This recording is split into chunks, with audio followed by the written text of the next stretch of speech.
Hello, welcome back to my channel. Today we are going to do the video where I pull out some random palettes. I have 8, and we discuss if somebody came in and stole all my makeup, something happened and I lost all my makeup, would I repurchase these original, like these particular, not original, these particular 8 palettes. This is not an original video. I saw it from Battybean originally, and then also I watch a lot of Rachel Palermi's videos. I don't think I'm pronouncing her last name correctly. I'm pretty sure I'm not, but I will link both of their videos, their most recent versions of this, down below so you can check them out. But yeah, if you want to see if I would keep these 8 palettes, then just keep on watching. Also, make sure you are subscribed so you don't miss out on new videos. I do post 3 times a week. I want to do another one of these where I have my husband come down and pick 8 or 10 random palettes. So stay tuned for that. Also I have some more Halloween content coming. So okay, yeah, I just went through, I just did like 8 random drawers and pulled out 1 palette from each. So we have an assortment. I think I have done this video one other time. I know I thought about doing it. I can't remember if I actually filmed it or not. You'll have to let me know down in the comments because I honestly don't remember and I haven't gone back and looked. But yeah, let's get started. These are in the order that I pulled them out of the drawers. So no particular order. The first one we have here, gorgeous, gorgeous packaging. This is the Urban Decay Stoned Vibes palette. My husband bought this for me, and it is a mostly shimmer palette. You do have, I think it's technically like 3 mattes and a satin. I think the shade Third Eye down here is technically a satin shade, but I've always treated all of these like they're mattes. I can honestly say I haven't pulled for the mattes in here a whole lot just because you have a cream, which is basically my skin tone. It does work as a brow bone highlight or inner corner, and then you've got a warm brown, a peach, and a plum. I use this just for the shimmers. I treat this like it's an all shimmer palette and just pull into the shimmers. Would I repurchase this? I think because there's a couple swatches that it is something that my husband bought me as a gift. It's a little more sentimental. This kind of got mixed reviews. I like the shimmers that are in here. I've never had an issue. I still pull for this palette. I think I've used the shade, let's see, probably this shade in Bloodstone, this kind of browny green, bluey shift, and then Jade is a green, are probably the ones that I've reached for the most. But so I would say I probably would repurchase this one just because it was something that my husband bought me. Now, if it wasn't something that bought me, I would say this probably wouldn't be on my top to repurchase. So mine's kind of a mixed opinion, but yes, this one is one that I do like. I do use it. I treat it like it's an all shimmer palette. I went through a period where I didn't use those. I do use multiple palettes now when I'm creating looks. I went through a period where I was like confining myself to 1 palette when I would do a look and try and only use that palette for whatever reason. So I don't do that anymore. So yes, this one would be a yes. The next one is the Berries. This is the 16 color version. They have a 9 and then like the big 42, I think. I don't know how many shades are in the gigantic one, but this is the middle one.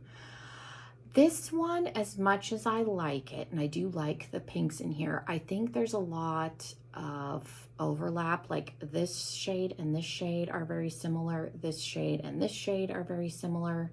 This shade and this shade, and I don't think that this goes deep enough. Like this shade looks pretty deep, but I feel like a lot of the looks that I get out of this, while it is pretty, there's a lot of repeat shades in here. So this one in particular would be a no. I think if I lost all of my makeup, I would probably be more inclined to look at the 9 pan and see what colors are in there, just because I don't get a lot of variety out of this one. I think the green one is better. I have the green one too. I just don't think there's enough variety in here and there's too much overlap. So this one would be no, I wouldn't repurchase this one. I have an old holiday palette from Too Faced. I don't know what this is called. This was from like 2 or 3 years ago. It's got the Arctic. I always think it's a fox, but that might be a bear. It kind of looks like a snow fox, but it's got that animal on it. This was the pink one. They did 2 versions of these. The other one I think was like an actual fox on the outside and was more of a neutral color story. This one leaned a little more pink, a little more mauve. I really like this palette. I've held onto it. It does have 3 pressed glitters, which I was kind of bummed. I thought those were shimmers. I do use glitter occasionally, so it's not a deal breaker for me, but if you're somebody that doesn't like glitter, then you can cut this down to a 9-pan, essentially. It was expensive, and as much as I like it, this, again, would probably not be something that I would go out and repurchase, but again, it's still here. It's survived declutters, so it's one of their better holiday ones. These Too Faced palettes that they release in this cardboard packaging, I think can be very hit and miss. So this one is a good one. The formula is good, and the looks that I've gotten out of it are really pretty, hence why it's still here. But no, this one would not be a repurchase, wouldn't be a necessity. I grabbed one of Kaleidos's, and this is probably cheating. This one was on the top, so that's why I grabbed it, but this is the green one. Kaleidos had my favorite formula for a long time. I think now it's probably Odin's Eye. I am still planning on doing the video where I do my top 3 in every category, and then I do my top 3 eyeshadow palettes in every category. Those will be separate videos. Those take a little bit to film. It takes a while to pull all of the stuff out, but I am planning on doing that. But I would say Odin's Eye has probably got my top formula now, but Kaleidos is still a close second. So this is the green one. I love green eyeshadow. My husband's favorite color is green, so I'm very partial to green. So this one, whilst it does look like the, what is it, the Gemini palette from Melt, this is much cheaper compared to that palette. And I think this formula is a little bit easier to work with than the Melt formula. So this would be a repurchase for me just because I've traveled with this a lot and I just really I like the formula in here. I have one from Lime Crime. This, I think I got it off of Poshmark. This is one of the pocket candy ones. I had 2 of these. I had the yellow one and the blue one. The blue one my daughter actually has in her makeup bag. I bought this because it looks like a Polly Pocket. There was no other reason. I will say, while it doesn't have a true shimmer, this is one that I will pull in either a single or shimmer palette, like this one. Every time I've used this, as basic as it is, I've always gotten compliments on my eyeshadow.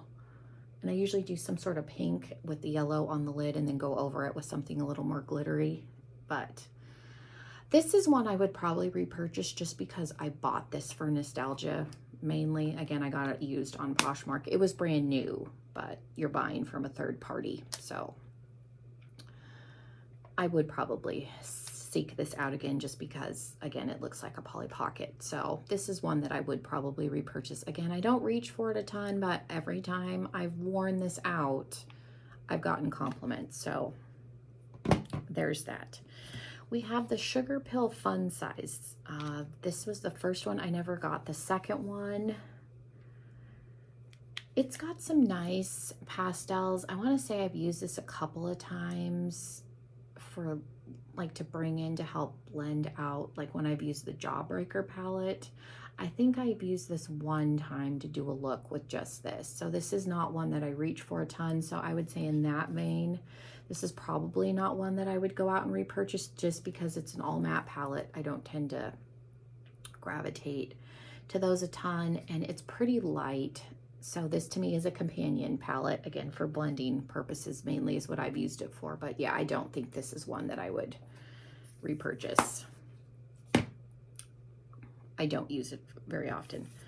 We have the Dose of Colors Desi and Katie Friendcation. Now, when I picked this up, you couldn't buy it anymore. I got this again off of Poshmark. Mine's a little bit chewed up because literally my dog chewed on it. She popped out, I think it was this top blue shade. I literally scooped all of it off of the bed and was able to repress it because I hadn't had it that long. Yeah, she had pulled it off of my desk and was gnawing on the corner, which is funny because this is the shade that popped out, but I was able to repress it, so mine is intact. I do still use this even though this is a fairly old palette. I bought it during, you know, the hype. This was a very like hyped palette. I got it a few years after the fact because people were still talking about it. As much as I like it though, this probably is not one that I would repurchase just because nobody talks about this anymore because it is quite old, but I do still like it and I do still use it. It works just fine. Now this is one we'll pretend that I could repurchase. This is from Storybook Cosmetics, which I am pretty sure no longer exists because when I've tried to go on their website, you can't find it. I know there was some drama with them. It came after they were in BoxyCharm, I think. This is the Burn Book palette. This is what it looks like. So we'll pretend that you can get this. I've never used this palette. Never, ever. I bought this on sale. It was one of those years where I think it was October 3rd and they were doing a Mean Girls. So I got this for like 10 bucks. It was super discounted. The other palette I had from them was the Briar Patch, something like that. It looked like, all of theirs looked like books, but I had gotten it from BoxyCharm and the formula in that one was fine. I ended up decluttering it. I want to say the shimmers in this look better, at least this green shade up here. These seem pretty like satiny. So something like this, again, because I've had this for a couple of years and never used it, is kind of bulky. Unless I could get it on sale again for like $10 or $15. Like I said, it was really cheap. I think I was $15 total with the shipping. Because I think originally this was like $35 or $40. I don't remember what they had these priced at, and I can't look it up because they don't exist. Unless I could get it on sale, I would say no. Again, it's a novelty. It's bulky. It's cute. I keep it for display purposes mainly. I should probably try and use it because there is some pretty colors in here. But no, unless I could, again, unless it popped up on sale on October 3rd, probably would not repurchase. Would definitely not pay full price for this if this was something that I could get again. So that is my 8 palettes for this time. You'll have to let me know what you think about this. I can keep doing this. Again, like I said in the beginning, I would like to have my husband come down at some point and pick out 8. And then do it with ones that he's picked out. So let me know if you're interested in me doing that or just, you know, keep going with this in general because it's fun and I do have probably close to 300 palettes. So there's that. I also have some declutters coming. I absolutely have to declutter my highlighter drawer as much as it pains me to do so. I bought the highlighter from the Ghost Face, the Scream collection from Glamlight, and my drawer is full. Like I could not put another highlighter in there. So in order for me to keep that, I have a rule, everything's got to fit in the drawer. We're going to have to do a declutter. So that is also coming. And then I need to probably do my blush drawer also. And then I should probably look at all of my eyeshadows again and like really hard look at them. So those are definitely coming. Again, I have Halloween content. I've got the Odin's Eye palette that I have to film with, the Haunted palette from Gourmand Girls, and I did get a face palette from Creature Cosmetics from their Trick or Treat collection. So we will do some videos with those things. The Ghost Face collection is coming still. Stay tuned for that. I'm pretty sure I'm going to get the Nightmare on Elm Street palette. I'm on the fence on the Friday the 13th. I have to see what the inside looks like. Jason's not my favorite, so I could take it or leave it. But I am interested in getting the Nightmare on Elm Street one, mainly because the other Nightmare on Elm Street palette that I have from Kylie Cosmetics is terrible. So I would like to do just a comparison with that and then just have a Freddy Krueger palette that is more usable. So those videos are coming. Thank you guys so much for hanging out with me. I hope you guys have a wonderful rest of your day, and hopefully I will see you in another video very, very soon. Bye, everybody.